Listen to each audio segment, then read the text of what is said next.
नमस्कार। मेरा नाम है डॉक्टर कविता सिंह प्रभा और आप देख रहे हैं कार्यक्रम एक कहानी दो कविताएं। कविता प्रभा राष्ट्रीय साहित्य समूह के मंच पर आपका हार्दिक स्वागत है। हर मंगलवार को शाम 7 बजे मैं लेकर आती हूँ यह कार्यक्रम जिसका नाम है एक कहानी दो कविताएं। और आज मैं जिस साहित्यकार की एक कहानी दो कविताएं लेकर आई हूँ उनकी कहानी आप पहले भी सुन चुके हैं और फिर लेकर आई हूँ उनकी एक कहानी जो थोड़ी बड़ी है, लेकिन वो इतनी संवेदनशील है कि हमें उसे सुनना ही नहीं आत्मसात करना चाहिए। और जो संदेश उस कहानी में छुपा हुआ है उसको अपने जीवन में कहना चाहिए कि लाना चाहिए और उसका पालन करना चाहिए कि कहीं ना कहीं वो ऐसी बातें हर घर में कहीं ना कहीं दिखाई देती हैं। तो मैं देख रही हूँ हमारे साथ जुड़ गए हैं आदरणीय प्रभात रंजन जी और आदरणीय डॉक्टर पूनम सिन्हा जी, और दोनों जुड़ गए हैं बेंगलुरु से। और आज मैं कहानी सुनाने जा रही हूँ, जो कहानी और कविताएं लेकर आई हूँ वह डॉक्टर पूनम सिन्हा जी की हैं, जो बेंगलुरु में रहती हैं और बहुत बड़ी साहित्यकार हैं और कहूँगी तो कहानीकार हैं। उनके कहानी के कई अनेक संकलन आ चुके हैं। कविताएं वे कम लिखती हैं लेकिन कहानियों पर उनकी बहुत अच्छी पकड़ है और जो संवेदना होनी चाहिए कहानियों में समाज के प्रति, रिश्तों के प्रति और किरदारों के प्रति जो हमारे आसपास रहते हैं वो उनकी कहानियों में दिखाई देती है। पिछली बार भी जो कहानी मैंने प्रस्तुत की थी, मैंने बताया था, उसको पढ़ते पढ़ते मेरे आंसू आ गए थे। तो इसमें भी आपको संवेदनाएं झांकती हुई दिखाई देंगी। क्योंकि कहानी थोड़ी बड़ी है इसलिए मैं समय नहीं व्यर्थ करूंगी और ना ही किसी का इंतजार करूंगी। मैं देख रही हूँ डॉक्टर अमरेंद्र वर्मा जी की उपस्थित हुई है। आदरणीय, आपका हृदय से स्वागत करती हूँ। और बहुत जल्दी से एक छोटा सा परिचय मैं देना चाहूंगी डॉक्टर पूनम सिन्हा जी का। उनकी शैक्षणिक योग्यता MA हिंदी है, PhD साठोत्तरी हिंदी कहानियों में चित्रित हिंदू नारी उनका विषय रहा है PhD का। तो मतलब उन्होंने नारी से संबंधित जो कहानियों को उन्होंने अपना विषय बनाया है। तो आप सोच सकते हैं कि वो कितनी गहराई तक पहुंची होंगी नारी के चरित्र, उसके अस्तित्व को समझने के लिए। तो चलिए, बहुत चलती हूँ मैं लेकर। और जी धन्यवाद सर। उनकी जो कृतियां हैं, कहानी संग्रह परछाइयाँ, रिश्तों की कोपलें, उड़ान, बदलती हवाएं, प्यार के दो पल, ये उनकी कहानी संग्रह हैं। और आज में बदलती हवाएं जो उनका कहानी संग्रह है उससे जो एक कहानी आपको सुनाने जा रही हूँ जिसका नाम है रिश्तों की कोपलें। कहानी थोड़ी बड़ी है लेकिन सुनना बहुत जरूरी है। और नया आकाश उनका कविता संग्रह है। सागर की लहरें एक मछुआरन की कथा उनके उपन्यास हैं। तो देखा जाए तो वो गद्य में ज्यादा लिखती हैं। उनकी पसंदीदा जो विधा है वो गद्य है। तो क्योंकि कहानी बड़ी है इसलिए मैंने उनकी कविता की सिर्फ 4 लाइन ही आपके समक्ष पढ़ूंगी, क्योंकि हमारा आज का जो आधार है वो उनकी कहानी रहेगी। तो एक छोटी मतलब उनकी एक जो कविता भेजी थी बचपन, उसकी बस 4 पंक्तियां मैं आपको सुनाना चाहती हूँ। क्योंकि हमारे कार्यक्रम का नाम है एक कहानी दो कविताएं, तो सुनना जरूरी है। इसलिए बस सिर्फ कहते ना, मुझे नेक करने के लिए मैं उस 4 पंक्तियां सुना रही हूँ। मैं देख रही हूँ डॉक्टर किरण दयाल जी जुड़ गई हैं लखनऊ से, उनका स्वागत करती हूँ। और वीना सिन्हा जी जुड़ गई हैं, उनका भी हृदय से स्वागत करती हूँ। बहुत अच्छे दोहे पढ़ती हैं वे, अद्भुत। और चलिए, जब कहानी मैं सुनाऊंगी तो मैं आपको बताना चाहूंगी, मैं बीच में किसी का नाम नहीं लेती। कहानी जब चलेगी तो अंत तक चलती जाएगी, पर मैं आपको देखती रहती हूँ, तो कहीं जाइएगा मत, क्योंकि आप होते हैं, मुझे दिख रहे होते हैं स्क्रीन पर नाम जाते हुए, तो मेरा मनोबल बढ़ता है कि सब मुझे सुन रहे हैं। तो पहली जो कविता की 4 पंक्तियां मैं उनकी प्रस्तुत कर रही हूँ। बचपन। किससे करें शिकायत, किससे करें शिकायत, किससे करें गिला, इस मोबाइल से कहने को तो बहुत कुछ मिला। किससे करें शिकायत, किससे करें गिला, इस मोबाइल से कहने को तो बहुत कुछ मिला, पर इसने छीन लिया हमसे फुर्सत का हर क्षण, पर इसने छीन लिया हमसे फुर्सत का हर क्षण, लूट लिया इसने बच्चों से उनका प्यारा बचपन। तो ये उनकी कविता की 4 पंक्तियां ही सुनाई हैं, बाद में कभी सुनाऊंगी। और बहुत शीघ्रता से मैं आपको ले चलती हूँ कहानी की ओर, जिसका नाम है रिश्तों की कोपलें, और इनका जो कहानी संग्रह है उसका नाम है बदलती हवाएं। तो चलिए शुरू करते हैं। रेणुका आनंद जी भी जुड़ गई हैं वेस्ट बंगाल से, तो उनका भी हृदय से स्वागत करती हूँ। अब मैं नाम नहीं लूंगी, पर आपके नाम मैं देखती रहूंगी। मैं देख रही हूँ प्रमिला शरद व्यास जी जुड़ गई हैं, उनका भी हृदय से स्वागत करती हूँ मैं। तो बहुत ही संवेदनशील कहानी है, तो आप ध्यान से सुनिएगा जी। रिश्तों की कोपलें। जीवन में मिले अधिक सुखों ने ही शायद मुझे सुख सुविधाओं के प्रति पूर्णतः उदासीन बना दिया।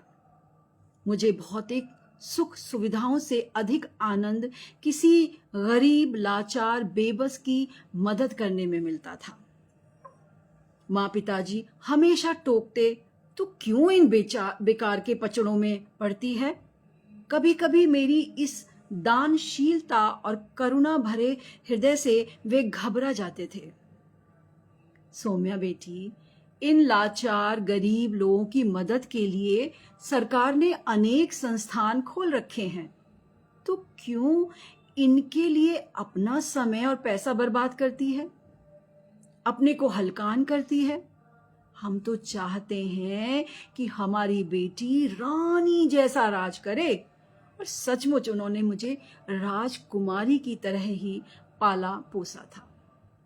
बचपन से आज तक अभाव से कभी पाला पड़ा ही नहीं था। इच्छा करते ही हर चीज हाजिर हो जाती, हो भी क्यों ना हो। उच्च पदासीन माँ पिताजी की इकलौती संतान जो ठहरी, मेरी सहेलियां मेरे भाग्य से ईर्ष्या करती। तकदीर हो तो सौम्या जैसी।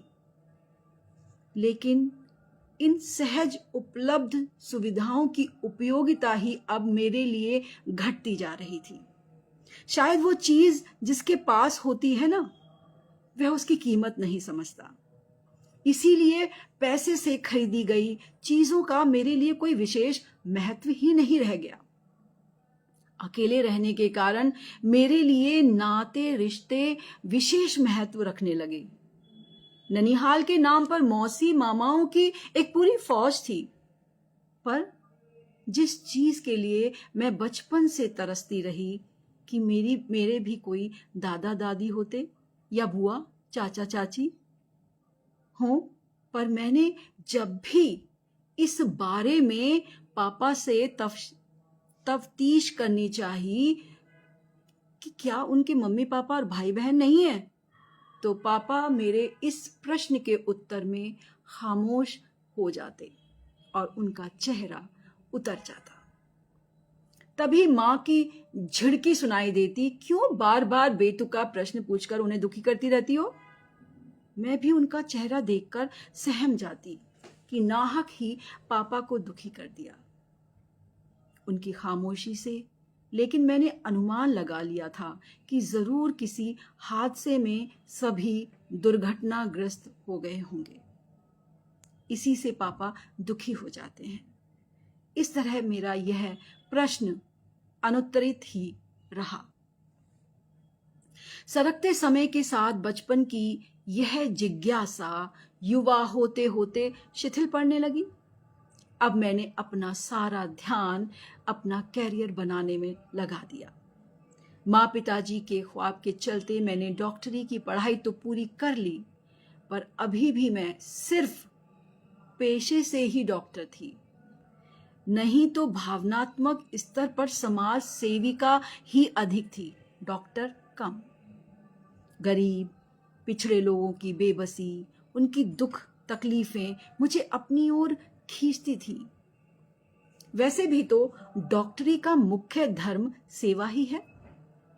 यही सोचकर मैंने 10-12 ऐसे युवक युवतियों की टोली बनाई जो समाज के लिए कुछ करना चाहते थे। हमने सबसे पहले अपना टारगेट बनाया सुदूर ग्रामीण क्षेत्रों को, जहां से अशिक्षा अंधविश्वास की जड़ों को उखाड़ फेंकना था, जिसके किस्से आए दिन अखबारों में पढ़ने को मिलते। डायन कहकर किसी स्त्री को निर्वस्त्र घुमाया, मैला पिलाया, जहरीली शराब पीकर कितने घर उजड़े, बाबाओं के हथकंडे की शिकार बनी युवतियां। इन सारी विडंबनाओं की जड़ थी ग्रामीणों का अनपढ़ होना। अतः निश्चय हुआ कि जहां तक हो सके हम लोग गांव-गांव जाकर कैंप लगाकर शिक्षा की अलख जगाएंगे, लोगों को अंधविश्वास की विडंबनाओं से मुक्त कराएंगे। बगल के ही गांव से शुरुआत की। 3-4 महीने तक उन्हें पढ़ाई के महत्व को समझाया, साफ सुथरा रहने को प्रेरित किया, तो इसका परिणाम अच्छा ही आया। निस्वार्थ भाव से किए गए हमारे इस प्रयास की सभी ने सराहना की। सरकार की ओर से हमें इस कार्य के लिए अनुदान भी दिए जाने की घोषणा की गई। इससे हमारा उत्साह 7वें आसमान पर था। पर माँ पिताजी की भौहें इस विषय पर सदैव तनी ही रहती थी। और एक दिन जब मैंने उन्हें बताया कि मैं अपने युवा दल के साथ 6 महीने के लिए एक ऐसे सुदूर गांव की दशा सुधारने जा रही हूं जहां ना अभी तक बिजली पहुंची है, ना बोरवेल का पानी और ना ही पक्की सड़क, ऐसा जोखिम भरा काम और इतने दिन की दूरी, वे किसी भी तरह अपनी राज दुलारी को अपने से दूर, वह भी इतने दिनों के लिए, जाने देने को तैयार ही नहीं थे। पर वह यह भी अच्छी तरह जानते थे कि उनकी बेटी जो खुद अपने मन में ठान लेती है उसे हर कीमत पर पूरा करती है। उसे यह जिद्दी प्रवृत्ति उनके ही अत्यधिक लाड़ दुलार का दुष्परिणाम थी। समझाने की उनकी सारी कोशिशें बेकार गई। आखिर मेरी जिद के आगे उनको घुटने टेकने ही पड़े। पर सख्त हिदायत दी गई कि 6 महीने से 1 दिन भी अधिक नहीं, काम चाहे हुआ हो पूरा या ना, तुम्हें वहीं छोड़कर वापस आना होगा। माँ पिताजी से अनुमति मिलते ही मेरी कल्पना को मानो पंख लग गए थे। मैं अपनी जवान उत्साही टीम के साथ भलवाड़ा गांव के लिए निकल पड़ी। शहरी आबादी और शहरी हलचल अब धीरे धीरे पीछे छूटने लगी। पक्की सड़क तक तो ठीक था, पर जैसे ही गाड़ी कच्ची सड़क पर आई और जो उसने हिचकोले खाने शुरू किए और लगातार उठा पटक से हम सबका कचूमर निकल गया। हमने गति के अनुसार 10 से 12 घंटे में पहुंचने का अनुमान लगाया था, पर कैसा अनुमान, कैसी गति। गांव की सड़कें अपना कमाल दिखा रही थी। 10 घंटे का यह सफर 16 घंटे में पूरा हुआ। गांव पहुंचते पहुंचते अंधेरा हो चुका था। हम सब बहुत थके हुए थे। बिना बिजली बत्ती के गांव में यह अंधेरा और भी घना और डरावना लग रहा था। हम सबको यहाँ की स्थिति तो मालूम ही थी, अतः अपनी सुविधा के लिए हमने जैसे ही अपनी इमरजेंसी लाइट जलाई तो इस खामोशी में भी थोड़ी हलचल दिखाई दी। गांव वालों ने अब तक सिर्फ लालटेन और डिबरी की पीली रोशनी ही देखी थी। ऐसी दूध में नहाई रोशनी पहली बार देखकर उनकी आंखें चौंधिया गई थी। ऐसी चांद वाली झकास रोशनी की चमक देख उनके चेहरे पर हैरानी के भाव आ गए।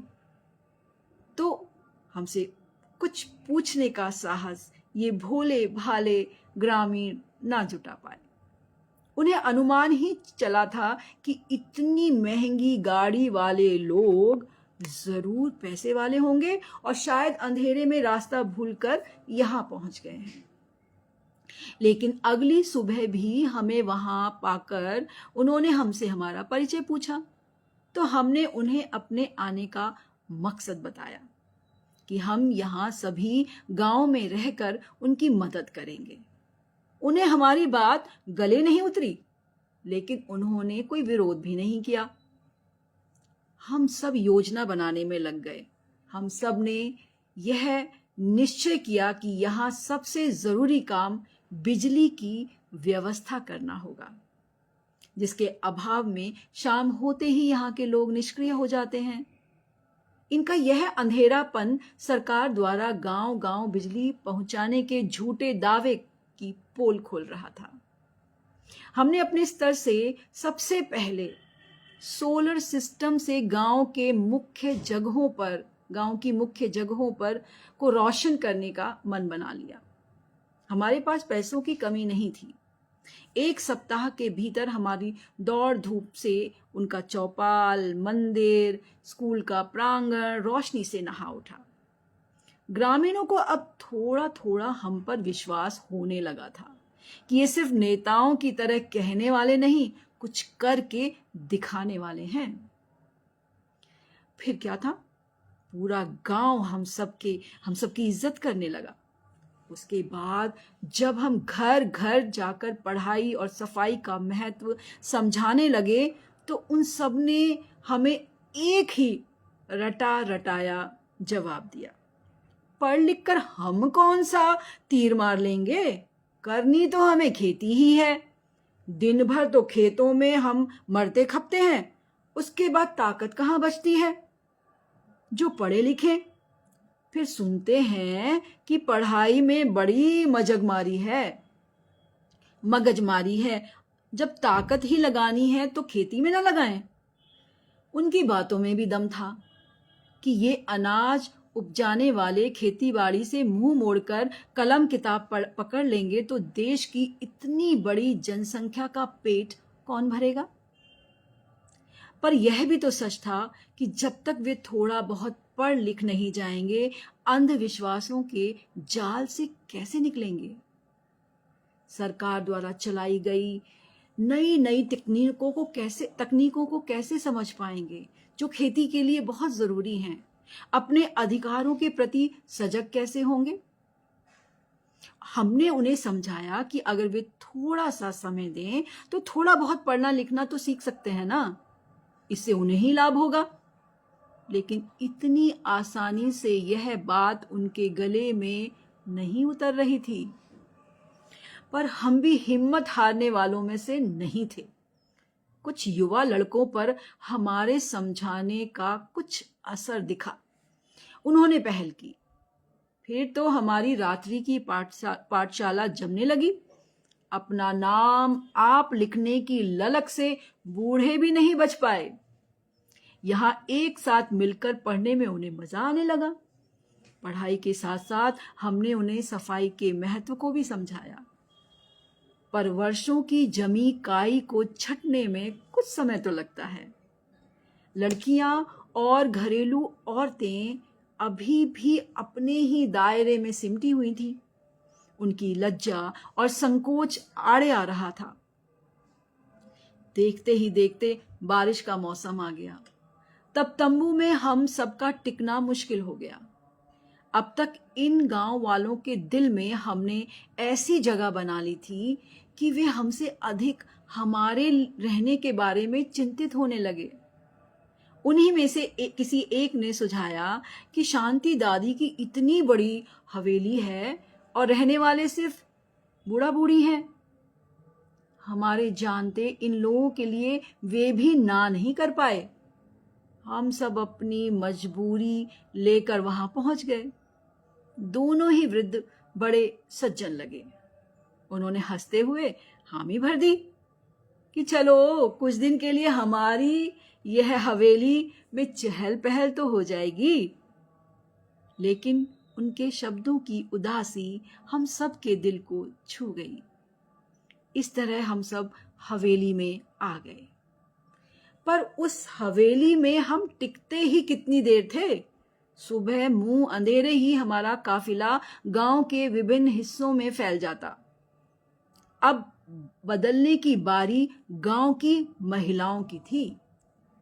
हमें पता था कि इनमें से एक भी महिला यदि सफाई के महत्व को समझ ले और तो फिर धीरे धीरे सफाई भी इनकी आदतों में एक संक्रामक बीमारी की तरह फैलकर सबों को सुधार देगी।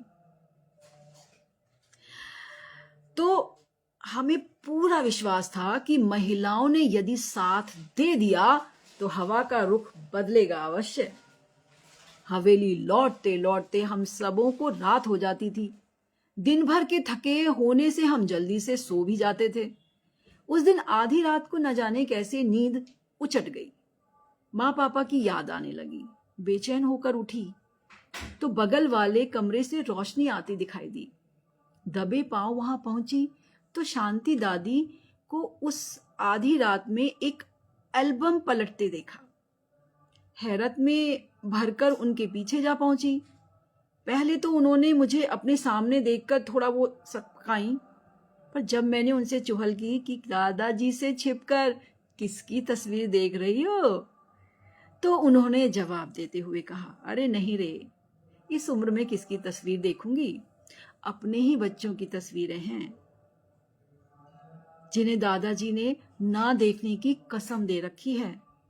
पर कभी कभी मन अधीर हो जाता है ना बेटा, तो इसे देखकर संतोष कर लेती हूँ। फिर लंबी सांस लेते हुए उन्होंने बताया कि उनका भी एक भरा पूरा परिवार है जिसे समय ने आज उनसे दूर कर दिया है। बेटा, बहू, बेटी, दामाद और एक नन्ही सी पोती।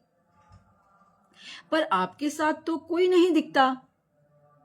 हाँ बेटा, समय का फेर है, पूरी बातें फिर कभी बताऊंगी। यह कहकर उन्होंने मुझे टाल दिया। पर चलते चलते मैंने उनसे देखने के लिए एल्बम मांग ली। अपनी कोठरी में आकर एल्बम का पन्ना पलटते ही जैसे दिमाग में मानो भूचाल सा आ गया। सामने जो कुछ था वह किसी कौतूहल से कम नहीं था। पापा मम्मी की अनगिनत तस्वीरें, मेरे बचपन की मासूम तस्वीरें जो भले ही अपना रंग खो चुकी थी किंतु पहचान नहीं। रुलाई का आवेग जोरों से फूट पड़ा। तो क्या यही है मेरे दादा दादी जिनके प्यार को मैं बचपन से तरसती रही? मन कर रहा था कि अभी जाकर सारी सच्चाई उन्हें बता दूं, किंतु एक बार घर जाकर सारी बातों का पता लगाकर तभी उन्हें बताऊंगी, ऐसा मैंने निश्चय किया। सुबह उन्हें बदली नजर से देखकर मुझे बड़ा ही अच्छा लगा। उस दिन बड़ी तेज बारिश हो रही थी। हम सब अपने अपने काम पर निकल चुके थे। घर लौटते समय बारिश में पूरी तरह भीग गए थे। दूसरे दिन मेरा उठने का मन ही नहीं कर रहा था, इसलिए सब मुझे छोड़कर जा चुके थे। सर्दी जुकाम से बदन टूट रहा था, अतः बिस्तर पर ही पड़ी रही। मुझे उस तरह पड़ा देखकर दादी ने आकर पूछा, क्या बात है बिट्टू, तू आज नहीं गई? कहकर उन्होंने मुझे जैसे ही छुआ वह चिहुक पड़ी, अरे तुझे तो तेज बुखार है, लगता है बारिश में भीगने से पटका गई है। अरे मुझे मालूम होता तो तेरे लिए कहवा बना देती, तो कुछ नहीं होता। फिर तो उसके बाद बिना रिश्ता जाने भी दादा दादी दोनों मेरी तीमारदारी में जुट गए। उनका अपने प्रति यह अनुराग देखकर मैं मन ही मन रो पड़ी कि मैंने कितना कुछ खो दिया है। उनका स्नेह, बार बार स्पर्श करना, तरह तरह की हिदायतें देना मुझे कितना भला लग रहा था, उन्हें क्या मालूम। दादी ने अच्छा होने पर भी बाहर के मसालेदार खाने को मना कर घर का खाना खिलाया। मेरी चटोरी जीभ से इतना सादा खाना गले तो उतर ही नहीं रहा था, पर उनके दुलार, प्यार और आग्रह को मैं ना कर सकी। अच्छा होने पर दादी को एल्बम लौटाते हुए टोह लेने के लिए पूछा, दादी इसमें जो आपकी प्यारी सी पोती है, क्या अब आप उसे पहचान पाओगी? ले, अब मैं भला उसे कैसे पहचानूंगी? तब वह मात्र 5 साल की थी। इन 20 साल में तो ईश्वर की कृपा से काफी बड़ी शादी लायक हो गई होगी। ठीक ही तो कह रही थी, नहीं तो सामने मुझे देखकर पहचान ना लेती। मैंने अपने जज्बात बड़ी मुश्किल से रोके, पर उनके शब्दों की पीड़ा ने मुझे तिल मिलाकर रख दिया। समय बड़ा ही कम बचा था, मुझे अपने काम की पड़ी थी। हम लोगों के नेक सुझाव ने अपना असर दिखाना शुरू कर दिया था। सभी सफाई के महत्व को समझने लगे थे। सभी कूड़े कचरे को एक जगह एकत्रित करते, खाना साफ सुथरे ढंग से बनाते और ढककर रखते। प्रतिदिन स्नान करना सबका नियम बन गया था। पढ़ाई की ललक भले ही कम जग पाई थी, लेकिन अपना नाम लिखने की ललक तो कम से कम सभी में जग गई थी। हम सब ने दौड़ धूप कर ग्राम पंचायत की मदद से कच्ची सड़क बनवाकर उसे पक्की सड़क से जुड़वा दिया था। एक तरह से कहूं तो गांव का माहौल करीब करीब बदल चुका था। इन्हीं कामों में लगे हम सबके जाने का दिन भी आ पहुंचा।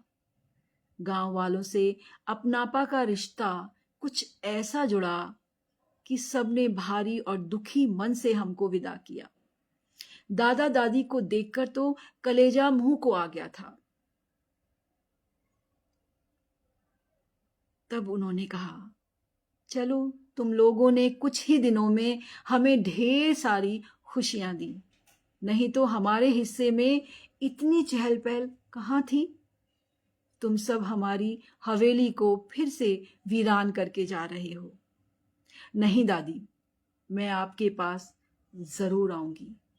दादी ने भले ही इस आश्वासन को झूठा समझा हो, पर मैंने मन ही मन पक्का इरादा कर लिया था कि मैं एक न एक दिन इनके पास आकर रहूंगी।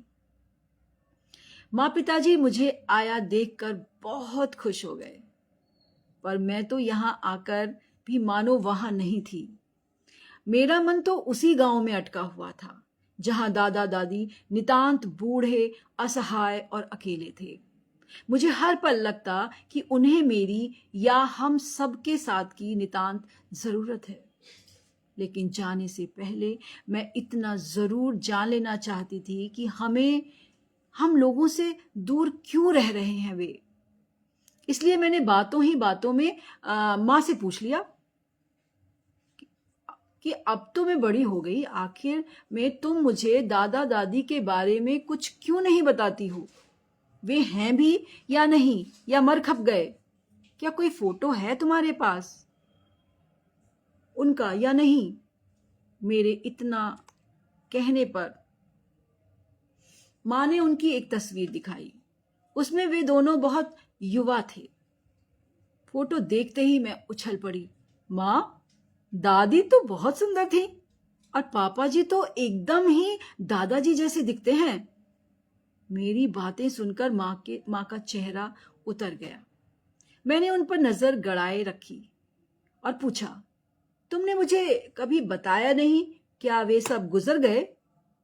माँ तो मौन साध गई, पर पिताजी ने पहली बार वो सांसें लेकर धीरे से कहा, हाँ, तुम्हारी माँ ने तो सबको मार डाला। अब और कुछ कहने की जरूरत नहीं थी। सारी बातें आईने की तरह साफ साफ मेरे सामने थी। फिर भी मैं पिताजी की बुजदिली और माँ के अहंकारी और जिद्दी रवैये के लिए दोनों में से किसी को भी माफ ना कर सकी। और एक दिन उन्हें बिना कुछ कहे सुने एक छोटा सा पत्र लिखकर सारे राजसी वैभव को छोड़कर दादा दादी के पास उनकी प्यार की छांव में हमेशा के लिए पहुंच गई।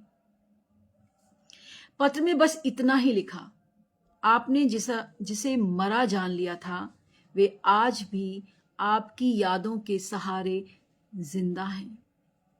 आपके पास तो अभी ताकत है, पैसा भी है, अकेले रह लेंगे, किंतु उन दो अशक्त निरुपाय लोगों को मेरे साथ की बहुत जरूरत है।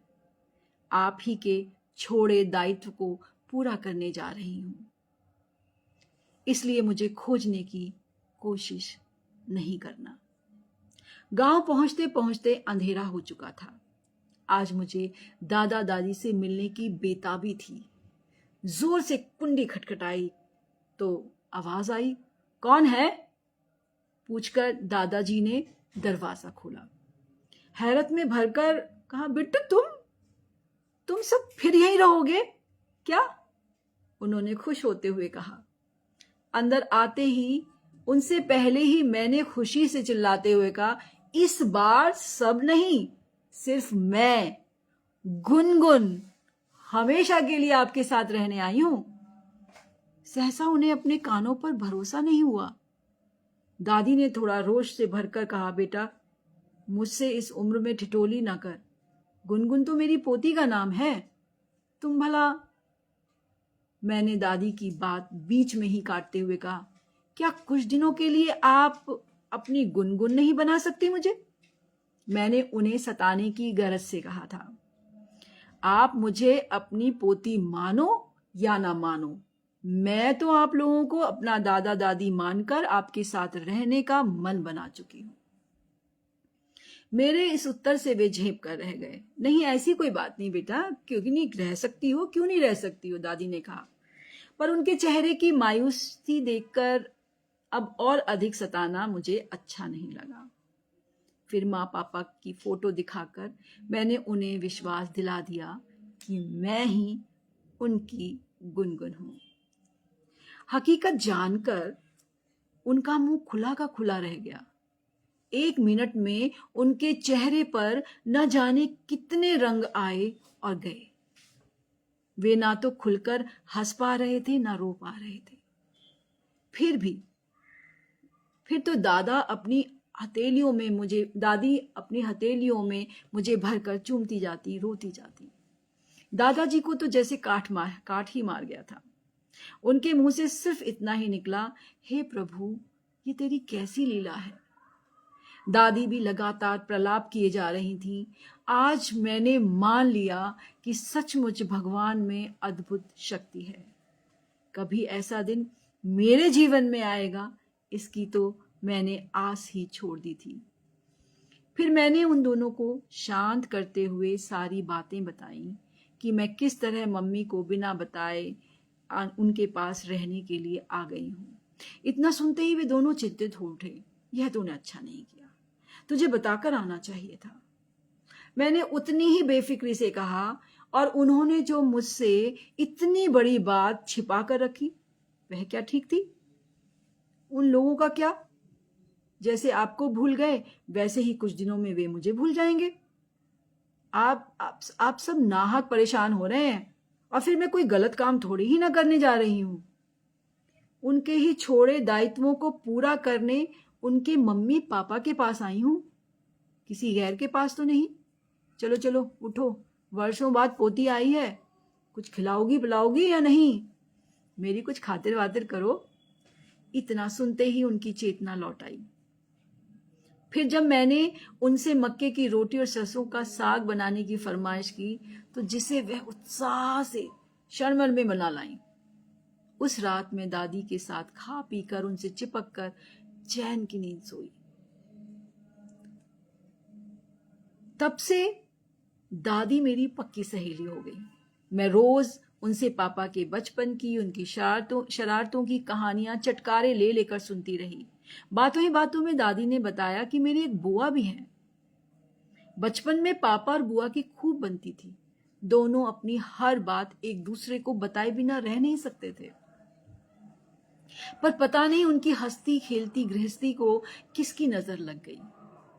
फिर बड़ी मायूसी से उन्होंने कहा, तेरी माँ के आते ही रिश्तों में दूरियां बढ़ती चली गईं। जानती है, मैं आज तक नहीं समझ सकी कि हमारी हर बात तेरी माँ को नागवार क्यों लगती थी। अब तू ही बता, तेरा पापा हमारा इकलौता बेटा था। हमने न जाने कितने अरमान लेकर तेरी माँ को उतारा था। सोचा था उसके आने से घर में रौनक हो जाएगी। जब वह लाल चुनरी पहने, मांग सजाए, पायल पहनकर घर में चलेगी तो उसकी रुंझुन से घर, आंगन, बाड़ी गुलजार हो जाएगा। पर तेरी मम्मी को हमारी हर हसरत देहाती लगती। वह हमारे सभी रीति रिवाजों को पुराना और दकियानूसी या ढकोसला कहकर मानने से इनकार कर देती। पता नहीं किस प्रतिक्रियावश मेरे सारे नाते रिश्तेदार उसकी आंखों में खटकने लगे थे। कुछ दिनों तक तो उसकी सारी गलतियों को हम उसकी नादानी समझकर नजरअंदाज करते रहे। सोचा समय के साथ शायद हमारा प्यार उसे बदल दे। यहां तक कि 3 साल गुजर गए। जिस दिन तेरी माँ ने बताया कि तेरा जन्म होने वाला है, मेरे पांव धरती पर नहीं पड़ रहे थे। हर मंदिर में जाकर प्रार्थना की कि आने वाला बच्चा हमारे रिश्तों में सुधार ले आए, हम सब प्यार की डोर में बंध जाएं। बुआ ने तो अपने घर में कभी किसी छोटे बच्चे की हरकतों को इतने करीब से देखा ही नहीं था। तुम्हें पाकर तो वह जब खुशी से बौरा गई थी। वह तुम्हें एक क्षण के लिए भी गोद से नहीं उतारना चाहती थी, जो तुम्हारी माँ को बिल्कुल पसंद नहीं था। वह उसे बार बार मना करती कि अधिक गोद में रखने से उसकी सेहत बिगड़ जाएगी। यह कहकर तुम्हें ले लेती। बुआ रुआसी हो जाती। उसी तरह मैं कभी अगर तुम्हें दिठौना या काजल लगाती तो वह बरस पड़ती। काजल लगाकर क्या उसकी आंखें खराब करोगी? बस इतना ही समझा उसे हम लोगों की हर बात बुरी लगती। शायद उसने हमारी कोई भी बात ना मानने की कसम खा रखी थी। छोटी छोटी बातों को लेकर ऐसा कलह करती कि तेरे पापा से कुछ कहते नहीं बनता। एक दिन जब उसने हम सब से अलग रहने को कहा तो तेरे पापा ने तो साफ साफ कह दिया कि ऐसा नहीं होगा। पर वह कहाँ दबने वाली थी। जिद्दी तो वह शुरू से ही थी, अड़ गई कि अगर उसकी बात नहीं मानी जाएगी तो वह तुझे लेकर पापा से अलग होकर मैके चली जाएगी। तब में तेरे दादाजी ने बेटे की गृहस्थी बचाने के लिए मुझे लेकर उसे बिना बताए यहां आ बसे। तब से हम यही हैं। इतने बरस हो गए, पर उन लोगों ने यह भी जानने की कोशिश नहीं की कि हम दोनों किस हाल में हैं, जिंदा हैं या मरे हुए हैं। शायद उन्होंने हमें मरा हुआ ही मान लिया। यह भी कभी नहीं सोचा कि बहन की शादी हुई ना नहीं हुई। दादाजी ने अपने पेंशन से बुआ की शादी की। वे लोग पूना में रहते हैं। एक वही है जो हम लोगों की खोज खबर लेती रहती है। दादी की सारी बातें सुनकर माँ की तरफ से मेरा मन कसैला हो गया था। दादी मुझे लेकर बराबर सशंकित रहती। उन्हें लग रहा था कि मैं कुछ दिनों में ही शायद लौटकर वापस चली जाऊंगी। इसलिए वह मुझसे कहती रहती थी, तुम नाहक ही कुछ दिनों के लिए मेरी जिंदगी में हलचल मचाने क्यों आई हो? बड़ी मुश्किल से तुम लोगों के बिना जीने की आदत डाली है। अब के छोड़ के गई तो शायद ही यह सदमा झेल पाऊं। मैं उनके गले लगकर आश्वासन देती कि अब मरते दम तक उन्हें अकेले नहीं छोड़ूंगी। इतना ही नहीं, जब मैंने दादाजी को बताया कि उनकी गुनगुन कोई छुई मुई गुड़िया नहीं है, एक कुशल सर्जन है जो यहाँ गांव में एक नर्सिंग होम खोलकर गरीबों की सेवा करने के भाव से भी आई है, यह सुनकर तो दादी की खुशी का ठिकाना न रहा। उनकी आंखें बरस पड़ी। तुझे ईश्वर ने शायद मेरे अंधेरे जीवन में उजाला करने के लिए ही भेजा है। फिर तो मेरे सपने को पूरा करने में दादाजी के साथ पूरे गांव वाले, उन्होंने सब ने भरपूर सहयोग दिया। देखते ही देखते दादी के नाम पर शांति निरोगालय बनकर तैयार हो गया। जिस दिन निरोगालय का उद्घाटन होना था, उस दिन दादा दादी का उत्साह देख मुझे असीम शांति मिली। चलो, मेरे चलते इन्हें खुशी के कुछ पल तो मिले। पर उसके बाद से मुझे दादाजी बड़े थके थके से दिखाई देने लगे। जब मैंने पूछा तो उन्होंने बताया, जानती हो बेटा, मैं आज तक जिंदा क्यों रहा? बस तेरी दादी का साथ देने के लिए। क्योंकि मैं डरता था कि यदि मैं नहीं रहा तो इस अकेली बुढ़िया का कौन ख्याल रखेगा, कौन देखेगा इसे? बीमारी और पुत्र शोक से बीमारी और पुत्र शोक ने इसे अंदर से खोखला कर दिया है। पर अब तेरे आने से मुझे भरोसा हो गया है कि अब तू इसे आराम से मेरे मरने के बाद भी संभाल लेगी। पर मुझे कहाँ पता था कि इस जवाबदेही से वे मुक्त हो जाएंगे, वे जिंदगी से मुक्ति पालेंगे। एक रात वे सोए तो सोए ही रह गए। मेरी आशा के विपरीत दादी ने कोई विशेष रोना धोना नहीं मचाया, बल्कि उन्हें निहारती हुई बुत बनी रही। इतना ही कहती रही, सीमा के बाबू, तुमने इतना लंबा साथ दिया, यही क्या कम है? अकेले झेलते झेलते तुम भी तो थक गए थे, तुम्हें भी आराम चाहिए था। लेकिन मैं दादी की इस स्थिति से बहुत डर गई थी। मैंने सोचा कि यह खबर पापा को दे दूं, पर दादी ने कसम देकर रोक दिया। नहीं बेटा, ऐसा गजब ना करना। जब तुम्हारे दादाजी ने अपने बेटे से अलग एक लंबी गुमनाम सी जिंदगी जी ली, तो मैं उनकी आन पर बट्टा नहीं लगने दूंगी। वैसे भी जीते जी नहीं आया, वह मरने के बाद आकर क्या करेगा? मैंने भी उनकी भावनाओं का मान रखा। सिर्फ यह सूचना बुआ को भिजवा दी। खबर मिलते ही बुआ रोते बिलखते अगले दिन ही पहुंच गई। एक अजनबी लड़की का सबसे इतना लगाव देखकर बुआ हैरत में थी। पर जैसे ही दादी ने रोते हुए बताया कि यह लड़की कोई और नहीं, उसकी छुटकी सी गुनगुन है, तो वे हैरानी से आंखें फाड़े मुझ में अपनी गुनगुन को तलाशने लगी। एक नाकाम कोशिश करने लगी। कोई पहचान ना उभरने पर भी दादी का विश्वास कर उन्होंने जिस गर्मजोशी से मुझे गले लगाया कि मैं भर भरा कर रो पड़ी।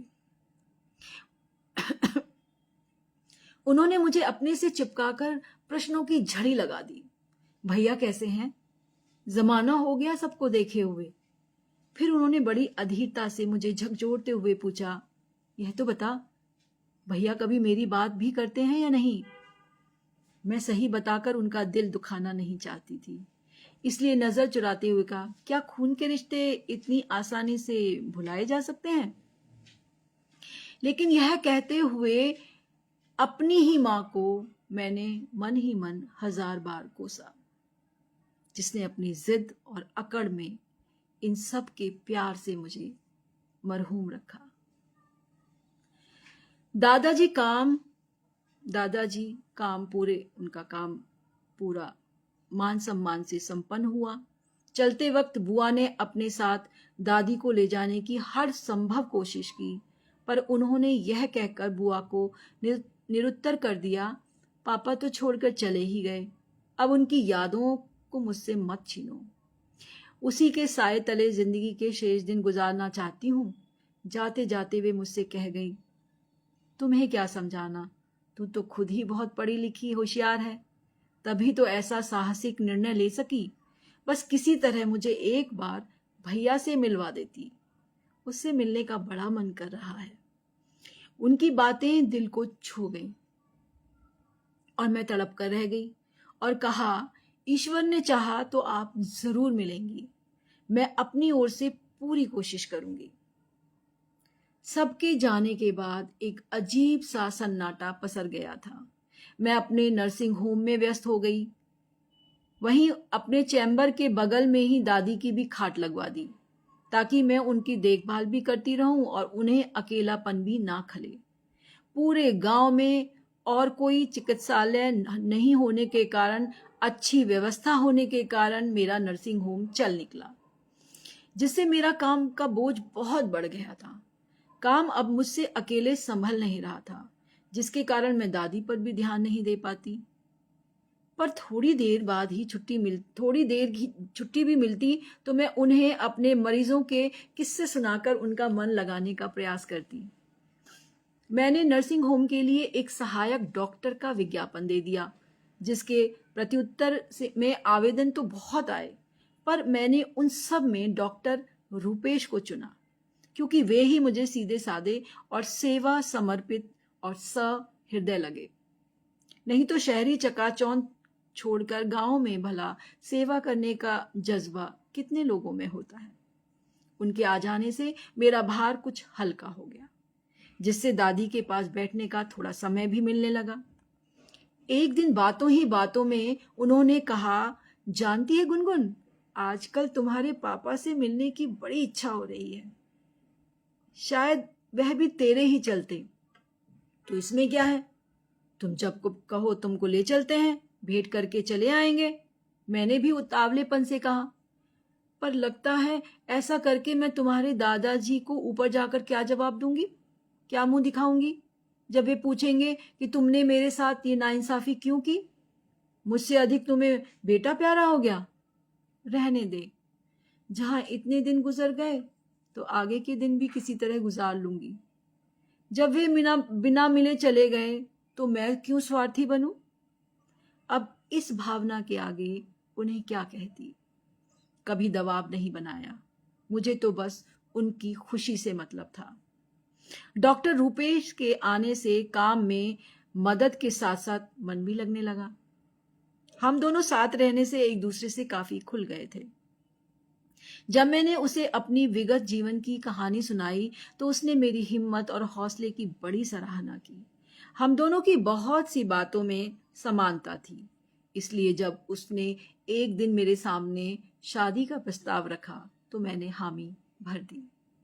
फिर हमने बिना कोई तड़क भड़क के गांव के मंदिर में बहुत ही सीधे साधे ढंग से शादी कर ली।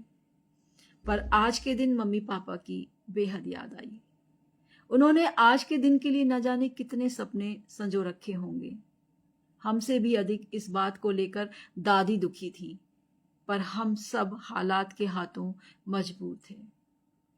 एक ओर दादी का मान, दूसरी ओर नर्सिंग होम से बंधी जिंदगी।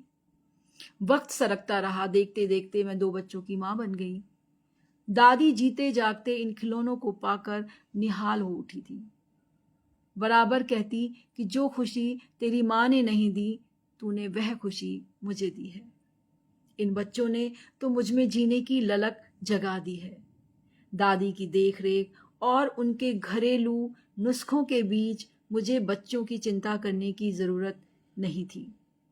एक दिन उन्होंने मुझसे आग्रह किया, तू मेरी अच्छी पोती है ना, एक दिन तो बस एक बार ना इन बच्चों को अपने नाना नानी से मिला, क्योंकि मैं नहीं चाहती कि वे भी मेरी तरह अपने नन्हे मुन्नों की बाल हरकतों को देखने से वंचित हो जाएं। बेटा तुम क्या जानो, मूल से सूद कितना प्यारा होता है, उन्होंने एक लंबी आह भरते हुए कहा। लेकिन मैं आपको अकेले छोड़कर नहीं जाने वाली। आपको कुछ हो गया तो बुआ को क्या मुंह दिखाऊंगी। पर अचानक एक दिन उनको ऐसा दिल का दौरा पड़ा कि मैं अपने लाख प्रयास के बाद भी उन्हें नहीं बचा सकी। इस बार भी बुआ रोती कलपती पहुंची, पर इस बार मैंने उन्हें कह सुनकर 1 सप्ताह के लिए रोक लिया और सब काम की समाप्ति के बाद मां के पास सपरिवार चलने की विनती की। बुआ ने नानुकुर की थी, लेकिन फिर चलने की सहमति दे दी। आज मैं गुड़गांव में अपने घर पर थी और कॉल बेल बजाते ही माँ का क्षीण सा स्वर उभरा। कौन? जो उनके बुझे मन का पता दे रहा था। कुंडी खोलते ही इतने वर्षों बाद मुझे अपने सामने देखकर माँ इतना सकपका गई कि उनके मुंह से कोई आवाज ही नहीं निकली। उन्हें खामोश देखकर पिताजी ने अपना प्रश्न दोहराया, कौन है? मैं आज 10 साल बाद उनके सामने खड़ी थी। माँ पिताजी दोनों ही मुझे इन 10 वर्षों में थके, बुझे और ज्यादा बूढ़े दिख रहे थे। उन्होंने थोड़ी सी नाराजगी से पूछा, यह आज दादा दादी के बीच इतने वर्षों बाद हमारी याद कैसे आ गई? मैं उनकी पीड़ा समझ सकती थी जो मैंने उन्हें दी थी। मैं भी उन दोनों का पांव छूते ही भर भरा कर रो पड़ी। हाँ, गई तो थी इस उम्मीद के साथ कि आपने जिन रिश्तों को छोड़ा था उसे एक ना एक दिन प्यार से सहेज कर वापस ले आऊंगी। पर समय के अंतराल ने रिश्तों की खाई को इतना चौड़ा कर दिया था कि मेरे प्यार का मरहम भी उसे पाट न सका और कुछ तो नहीं बचा पाई। पर पापा जी, मैं आपके लिए एक नायाब तोहफा लेकर आई हूं, जिसे देखकर आप मेरी सभी गलतियों और नादानियों को माफ कर देंगे, कहकर मैंने बुआ को पापा के सामने लाकर खड़ा कर दिया। अब तो दोनों भाई बहन का चेहरा देखने लायक था। एक ही मिनट में प्रेम, पश्चाताप, गिलानी, ना जाने कितने धूप छाही रंग दोनों के चेहरे पर देखने को मिले। बड़ा ही भावुक क्षण था। जब हृदय भरा हो तो शब्द साथ छोड़ देते हैं और तब सारी बातें आंखों के बहते आंसू कह देते हैं। यही हालत थी उन दोनों की। मुंह से बोल तो नहीं पा रहे थे, पर आंखों से बहते आंसू के साथ उनके इतने वर्षों के सारे गिले शिकवे बह चुके थे। इसी बीच टैक्सी का भाड़ा चुकाकर रुपेश, नीतू और शिवम के साथ आ पहुंचे। मां ने मेरी तरफ प्रश्नवाचक निगाहों से देखा। ये कौन है? मैंने हंसकर उल्टे उन्हीं से पूछा, तुम ही बताओ कौन हो सकता है मेरे साथ? ये रहे तुम्हारे दामाद और ये है तुम दोनों की बुढ़ापे की छड़ी, जिसकी दादा दादी की तरह तुम्हें भी बुढ़ापे में जरूरत पड़ेगी। बरसों से कुम्हलाई रिश्तों की कोपलें इस तरह आज एक बार फिर प्यार की तरी पाकर लहलहा उठी थी। तो यह थी कहानी डॉक्टर पूनम सिन्हा की रिश्तों की कोपलें। एक बहुत लंबी कहानी, लेकिन कहते हैं ना, जब रिश्तों को समझना हो तो शायद ये कहानी भी छोटी ही पड़ जाती है। तो बहुत ही सुंदर, सार्थक, सारगर्भित, संवेदनशील कहानियां लिखती हैं डॉक्टर पूनम सिन्हा जी। इनकी जो पहली कहानी पढ़ी थी तब भी मेरी आंखों में आंसू आए थे और इस कहानी को पढ़ते हुए भी आए। तो ये है रिश्तों की गरिमा, खुशबू जो अपनी कहानियों में डालती हैं। तो बहुत बहुत बधाई देती हूँ मैं पूनम जी आपको, क्योंकि एक संवेदनशील हृदय ही ये सारी इन सारे भावों को शब्दों में समेट सकता है। और बहुत सारे प्रबुद्ध जन की उपस्थिति है। मैंने बताया था कि जब मैं कहानी पढ़ती हूँ तो मैं किसी का नाम नहीं पढ़ती, क्योंकि मैं चाहती हूँ कहानी एक फ्लो में जाए, बीच में कोई व्यवधान ना हो।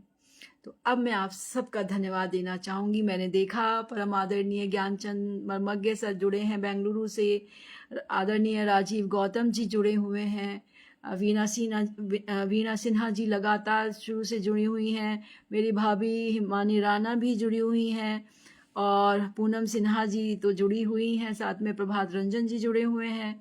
प्रभात रंजन जी से मैंने कहा कि सर, उन्होंने बताया कि आप ये पुस्तक उन्होंने मुझे भेजी।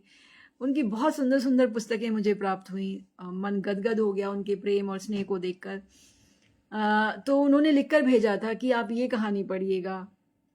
तो मैंने पढ़ी कहानी, तो कहानियाँ तो उनकी सारी ही सुंदर हैं, सारी मन को छूने वाली हैं। तो मैंने कहा नहीं सर, बहुत लंबी कहानी है, ये नहीं हो पाएगी, मैं ना छोटी कहानी चुन लेती हूँ। तो उन्होंने कहा नहीं, आप ऐसा करिए कि कविताएं कम पढ़िए, या ना ही पढ़िए, और आप कहानी यही पढ़िएगा। तो मैं बिल्कुल उनके उस भाव को समझ गई।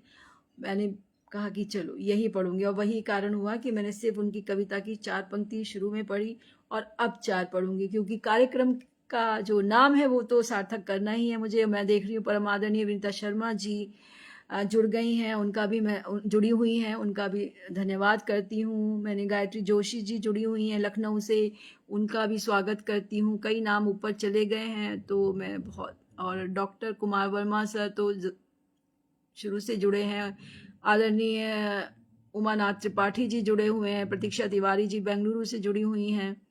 सबकी उपस्थिति को प्रणाम करती हूँ और धन्यवाद देती हूँ कि आपने आदरणीय रत्नेश्वर सिंह सर भी जुड़े हुए हैं, राजीव गौतम सर जुड़े हुए हैं। तो सबके कमेंट्स मुझे दिखाई दे रहे थे, तो मैंने कहा ना मैं नाम नहीं लूँगी, लेकिन आपके नाम दिख रहे थे मुझे और मेरा मनोबल बढ़ रहा था। तो बहुत धन्यवाद आप सभी का जुड़ने के लिए। ये प्रोग्राम स्पेशली आप सबके लिए है। सुरक्षा प्रीति खुराना जी भी जुड़ी हुई हैं, उनका भी हृदय से धन्यवाद। डॉक्टर किरण दयाल जी शुरू से जुड़ी हुई हैं, बहुत धन्यवाद आपका। तो ये सार्थक हो जाता है प्रोग्राम जब आप सब सुनने आते हैं। तो बस मैं अब जल्दी से इसको विराम दूंगी, लेकिन दूसरी जो उनकी कविता थी मेरे पास, मैं उसकी कुछ पंक्तियां पढ़ लूंगी, क्योंकि मैं वो कहानी के साथ ही आपको छोड़ना चाहती हूँ। मैं चाहती हूँ कि आप उस भाव को आत्मसात करें, और अगर हम कहीं कोई गलती कर रहे हैं तो उसे सुधार लें। तो ये जो पंक्तियां हैं इस कहानी से ही मिलती जुलती हैं, इसलिए मैंने चुना, अन्यथा मैंने सोचा था कि मैं अंत में कोई कविता नहीं पढ़ूंगी। धन्यवाद पूनम जी, आपका आग्रह अगर स्वीकार नहीं करूंगी तो फिर किसका करूंगी बताइए। जो रिश्ते सभी कभी प्यार की डोरी से बंधे हुए थे, जो रिश्ते सभी कभी प्यार की डोरी से बंधे हुए थे, एकता त्याग और समर्पण के तार जो सब हिले मिले थे, न जाने कब और कैसे इनके मन के बिखर गए। थोड़ी ढील क्या मिली इन रिश्तों के तो तिनके तिनके बिखर गए। थोड़ी ढील क्या मिली इन रिश्तों के तो तिनके तिनके बिखर गए। तो इन तिनकों को चुनते रहिए, बिखरने मत दीजिए, क्योंकि अंत में आके जब वो जिंदगी की भाग दौड़ से जब आप ठहरते हैं तो लगता है कि बहुत कुछ खो दिया आपने।